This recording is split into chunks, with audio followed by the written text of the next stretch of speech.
The invasion of the psyche. Do you think you know the people around you? You believe you have a reliable compass for the human heart. You believe you can identify when someone is toxic, when an energy is heavy, when a behavior crosses the invisible line of what is acceptable. You have been taught to look for the obvious signs, the overt aggression, the loud narcissism, the blatant disregard for others. But what if I told you that the real dangers are not the ones you can see?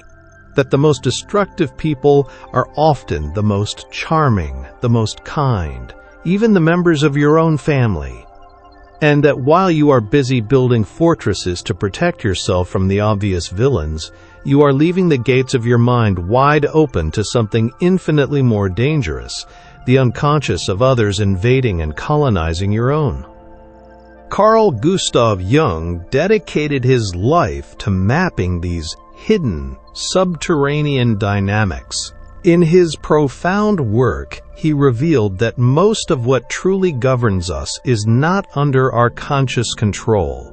This applies not just to you, it applies to everyone. And that is precisely where the danger lies. Because when someone is blind to their own darkness, that shadow does not simply vanish, it seeks a host. It seeks a canvas upon which to paint its conflicts. And often, that host, that canvas, is you. Perhaps you have never stopped to think about this with this level of clarity. But think now. How many times have you felt emotionally drained after a seemingly normal conversation? How many times have you found yourself apologizing for a crime you didn't commit, or been cast as the savior in a tragedy that wasn't even yours? Jung called this psychological mechanism projection. It is an unconscious act of psychic self-preservation where the other projects onto you what they refuse to see in themselves. From that moment on, you cease to be a person. You become a symbol, a mirror, an imaginary enemy, an idealized hero. And all these images have one thing in common. None of them is truly you. But the most frightening part is that you often don't even realize you are a player in this invisible game. You think you are helping. You think you are being empathetic, patient, mature.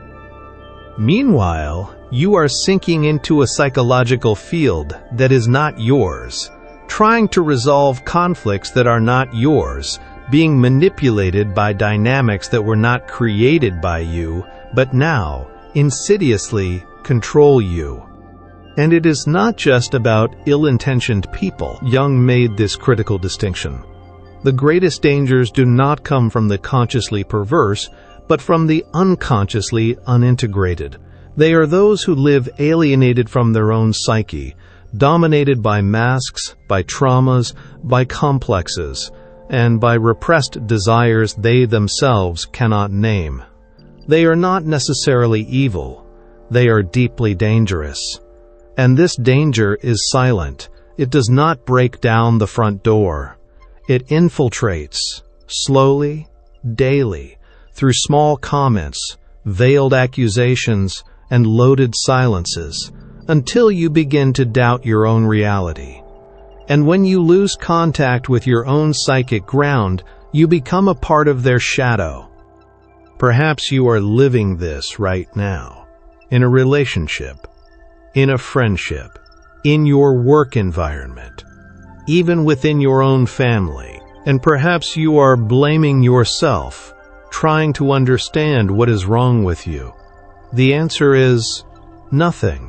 But there is something deeply wrong with the way you are being used as a vessel for someone else's unconscious. Before we unmask these profiles, a moment of reflection. This is not a journey to judge others, but to gain clarity for your own protection and self-awareness. This channel is dedicated to that deep clarity. If this work is important to you, I invite you to subscribe and join a community committed to looking beneath the surface. Now, let us proceed. Chapter 1. the 6 profiles of psychic danger. In this video, we will expose, one by one, the 6 types of people that Jung would identify as emotionally dangerous. Types that act not with deliberate malice, but with internal forces they themselves do not understand. And that is precisely why they are so destructive. We will use Jung's own words, his core concepts, and warnings directly from his seminal works like Aeon, The Ego and the Unconscious, and Archetypes and the Collective Unconscious, to show you how to recognize these profiles. But more than that, we will open your eyes to the unsettling possibility that perhaps, just perhaps, one or more of these profiles is also operating within you. Are you ready? Then take a deep breath and let us begin. But be warned, after this, you will no longer be able to look at people or even at yourself in the same way again. Profile 1, the unconscious manipulator. Imagine living with someone whose emotional state is a constant referendum on your behavior. Someone who turns your very presence into a trigger for their pain, who makes you feel responsible for emotions you never caused. At first, they seem fragile, sensitive, and deep. You are drawn to their vulnerability. But over time, you realize you are being dragged into a psychological battlefield that isn't yours, and on which you are already at a disadvantage. This is the unconscious manipulator. This is a person who is profoundly unaware of their own wounds, but projects them onto others as a form of psychic survival. Jung famously stated, "What we do not confront in ourselves, we will encounter as fate." And often, this fate has a name, a face, and shares the dinner table with you. The unconscious manipulator is someone dominated by repressed content, unintegrated traumas, unprocessed emotional fragments, a lifetime of unwept tears. Instead of looking inward and taking responsibility for this inner chaos, they aim it at you. They turn you into a canvas for their internal conflicts. According to Jung, projection is an inevitable and automatic function of the psyche. But when it remains unrecognized, it becomes profoundly destructive. He explained that projection causes a kind of psychic blindness, a prison where the other ceases to be seen as they are, and is instead used as a symbol for what is hidden within ourselves. This is the manipulator's core mechanism. They do not see you. They see a lost part of themselves, their own abandoned child, their own inner critic, their own unfulfilled desires, and they react to that projection as if it were real. These people often position themselves as the perpetual victim. Everything that happens is someone else's fault, never their own. When they feel anger, it's because you provoked it. When they are sad, it's because you disappointed them. When they feel inferior, it's because you are acting superior. This distortion is so subtle and insidious that you begin to question your own sanity. Was I really insensitive? Did I say something wrong? Am I the toxic one? And thus, the manipulation occurs without a single shout being heard, without a single direct request being made. It is entirely emotional, entirely unconscious, and absolutely effective. Worse still, these people are often charming. They possess charisma, a feigned sensitivity, an aura of emotional intensity that can feel like deep connection. This creates a powerful trap, because you believe you can help them, heal them, understand them better than anyone else. But what you are doing, in practice, is sacrificing your own psychic health in a futile attempt to rescue someone who refuses to dive into their own waters. And the more you try, the deeper you both sink. Profile 2, the persona bearer. Not all psychological danger comes from extreme or volatile behaviors. Sometimes, the most suffocating danger comes from what seems too perfect. From the ever-ready smile, the impeccable posture, the flawless public image. We live in an era of appearances, where being is less important than seeming. And this, for Jung, was a grave psychological problem. Because when someone identifies too completely with their own persona, the social mask we all use to adapt to the world, they risk a complete and tragic disconnection from their own essence. And those who live for the mask do not only lose themselves, they begin to distort and suffocate everyone around them. In The Ego and the Unconscious, Jung states that the persona is what someone is not, but what he and others think he is. In other words, an artificial construction, shaped by the collective expectations of society, family, and profession. In itself, the persona is not a mistake. We all use it. It allows us to fulfill our social roles, to be a doctor, a teacher, a parent, a friend. The problem begins when someone believes they are only that. When the mask sticks to the face, and everything that is spontaneous, vulnerable, messy, and authentic is locked away in the basement of the psyche. The persona bearer is the master of functional superficiality. They say what others want to hear. They perform the correct emotions at the correct times. They avoid genuine conflict at all costs, preferring a sterile peace to a messy truth. But behind this curtain of perfect control, there is a soul in ruins. Because the more they sustain the image, the more they suffocate the self. For those who live with this type of person, the impact is profoundly alienating. You feel that something is wrong, but you can't say what. There is a lack of spontaneity, of truth, of genuine depth in your interactions. Everything seems rehearsed. And worse, the persona bearer projects this demand for perfection onto you as well. They expect you to play your part, to fit in, to collaborate with their theater of appearances. If you express something outside the script, an intense emotion, a raw doubt, a moment of authentic pain, they retreat, become uncomfortable, and shut down. Because anything that reminds them of the real, messy, human life they have repressed within themselves becomes unbearable. This is a quiet tyranny, a demand that you too wear a mask to keep their own from cracking. Profile 3. The owner of the repressed shadow. There is a type of person who lives a life that is controlled, polished, and restrained. They are always correct, always moderate, always polite. They are pillars of the community, the epitome of self-control. But behind this pristine veneer of balance lies a tremendous force, a pressure building, about to break free. Because everything they consider wrong, ugly, or unacceptable within themselves is simply pushed down into the cellar of the soul. It is not overcome. It is not transformed. It is merely repressed. This is the essence of the owner of the repressed shadow. Someone who tries to be light all the time, until the darkness inevitably takes control.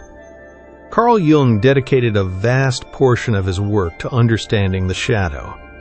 In Aeon, he states, "The shadow is everything that the individual refuses to recognize in themselves, and yet insists on manifesting in some way." We are not talking about something external. The shadow is not the evil of the world, it is not the other, it is not the enemy.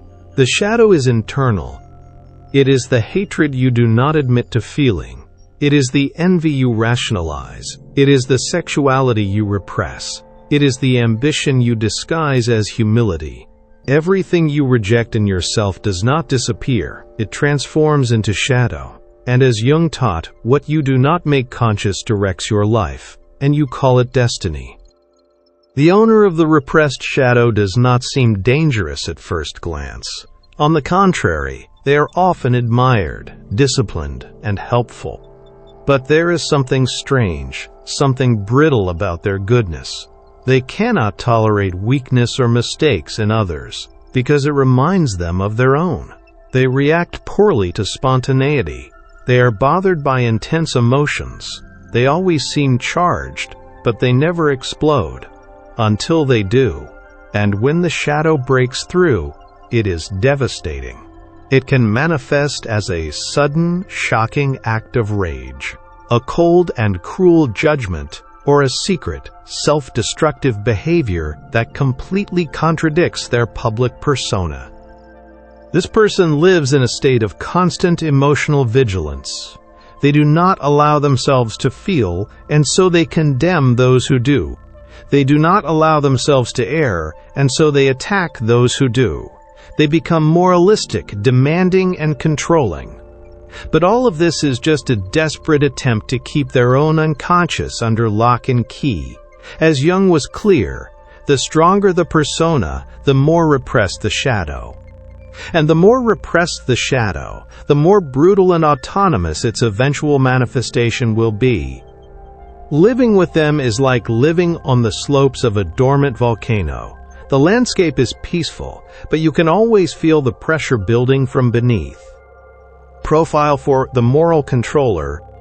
Not every executioner carries a sword. Some carry a holy book, a rule book, a set of unassailable dogmas.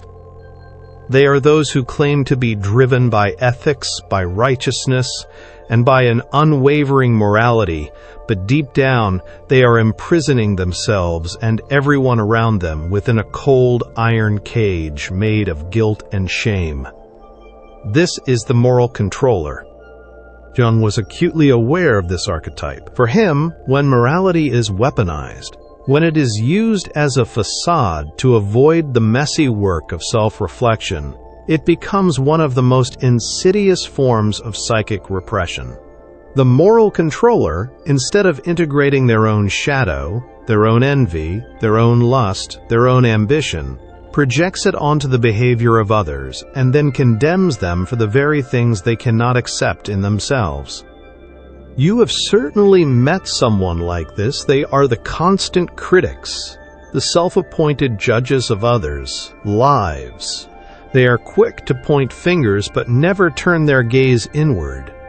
They position themselves as a reference for correct behavior, not because they are truly virtuous, but because they desperately need to maintain an image of moral superiority to keep their own inner darkness at bay. According to Jung, the greater the internal repression, the more intense the external projection of the shadow. The moral controller is a master of this dark art. They transform others into sinners, into deviants, into the immoral, all to avoid facing their own desires, impulses, and contradictions. The danger here is uniquely toxic. Unlike a common emotional manipulator, the moral controller genuinely believes they are doing good. They are convinced they are correcting, saving, or educating you. This makes their influence even more poisonous because it is cloaked in an aura of authority, of good intentions, of false spirituality.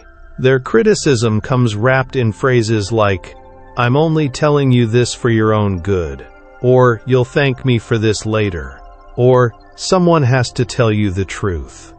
But this truth is never neutral. It is laden with their own unexamined projections. In his work, Ion, Jung extensively discusses the figure of Christ and the Antichrist, not as religious figures, but as archetypes of psychological wholeness and dissociation.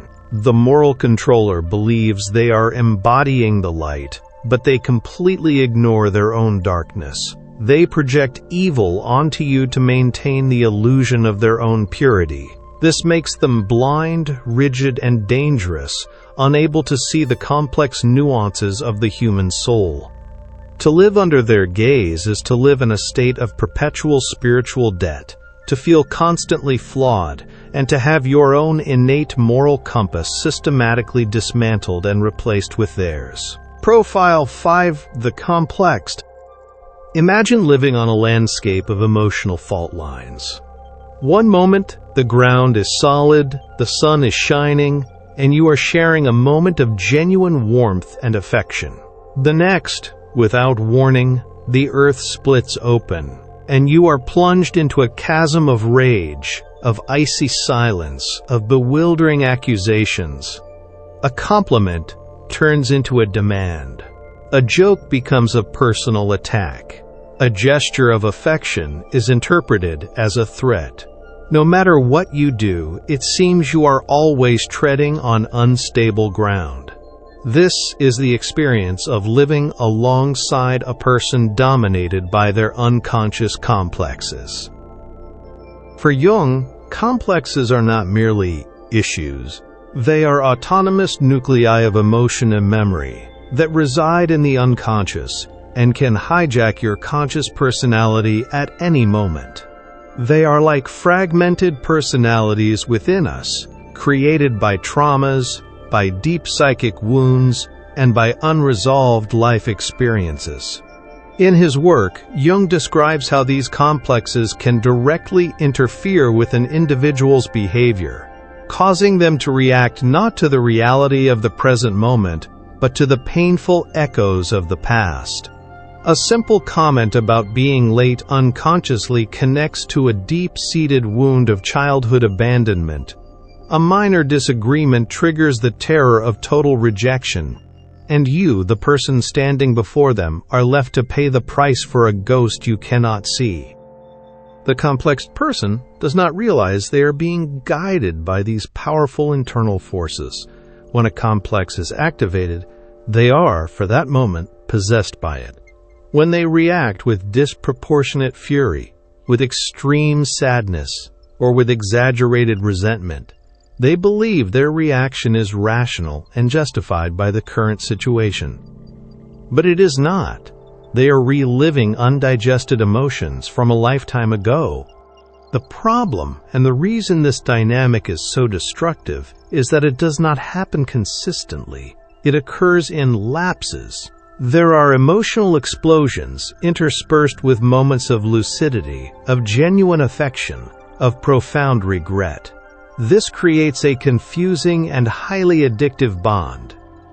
You start to think, they are not always like this, or sometimes they are so wonderful. And that is precisely what keeps you hooked, trapped in a cycle of intermittent reinforcement. You endure the storm because you desperately hope for the calm that follows. But in doing so, you begin to contort yourself. You adapt. You shrink. You start to avoid certain topics, to measure your words, to walk on eggshells, all in a futile attempt to avoid waking the monster that sleeps within the other person. But here is the brutal truth. That monster is not awakened by you. It is always there, latent, hungry, waiting for any trigger to emerge. And when it does, it consumes everything around it, leaving you to pick up the pieces of a reality it has shattered. Profile 6: The Psychic Vampire. Some people do not want your presence. They want your life force, and they will do everything in their power to drain it. Not with overt violence, nor with explicit aggression, but with far more subtle and insidious tools.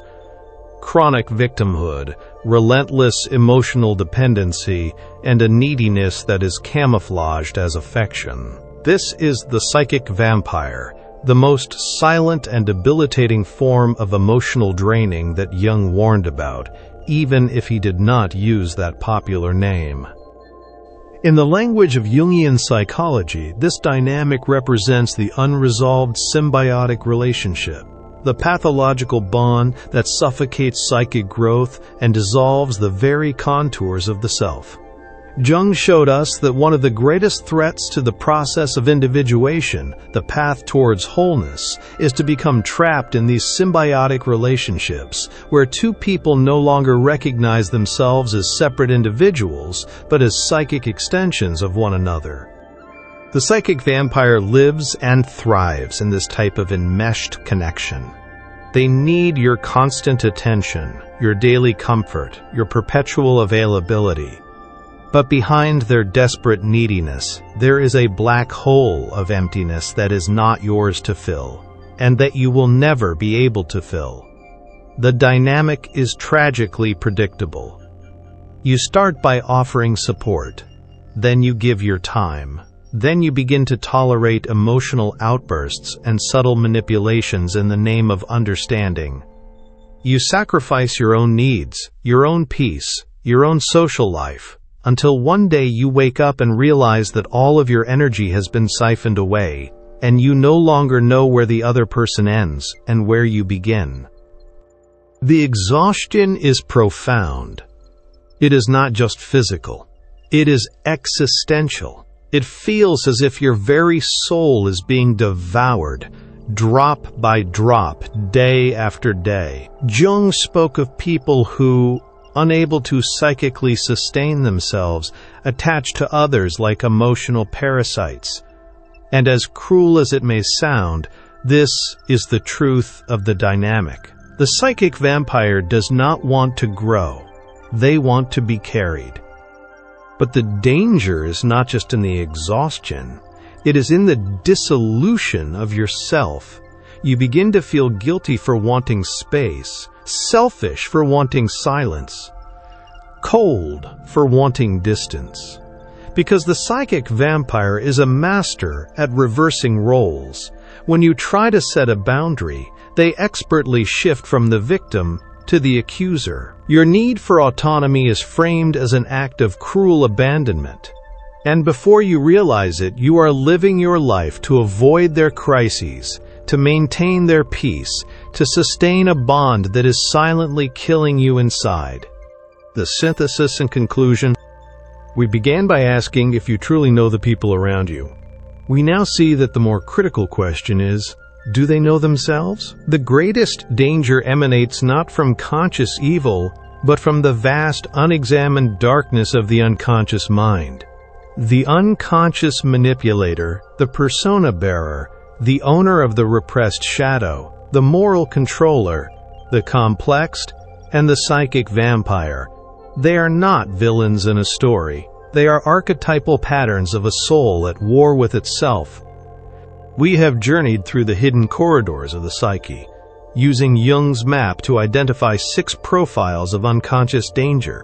We have seen how projection turns us into canvases for others, pain, how the persona creates a sterile prison, how the repressed shadow builds a terrifying pressure, how morality can become a weapon, how complexes make us react to ghosts of the past, and how symbiotic bonds can drain our very life force. This knowledge is not a sword to wield against others, but a lamp to illuminate your own path. Jung offers us a way out, to make the unconscious conscious. This applies to them, and it applies to us, for perhaps at some point in your life you too have played these roles. None of us is immune. We all have a shadow. We all have pain. The difference lies in who has the courage to look within, and who chooses to project that weight onto others. This video was a mirror, a dive into the dynamics that bind us, hurt us, and keep us asleep. If you have made it this far, it means you are ready to see, to name, and to break free. And this is the first and most powerful form of freedom. It is not about blaming others, but about stepping out of the position of the hostage. It is about reclaiming sovereignty over your own psyche. As Jung profoundly stated, the persona is a mask that pretends individuality, while it is in fact collective. Now, I want you to participate in this act of consciousness. Leave a comment below. Which of these profiles have you faced in your life, and which, in a moment of honest reflection, do you perceive within yourself? Your comment could be the beginning of awareness, for you and for those who read it. And before you go, an important notice. This journey does not end here. The next video is an essential continuation, taking you even deeper into the practical work of self-knowledge. So, keep watching. You need to see. Because the more light we shed on the unconscious, the less power it has to control us. See you there.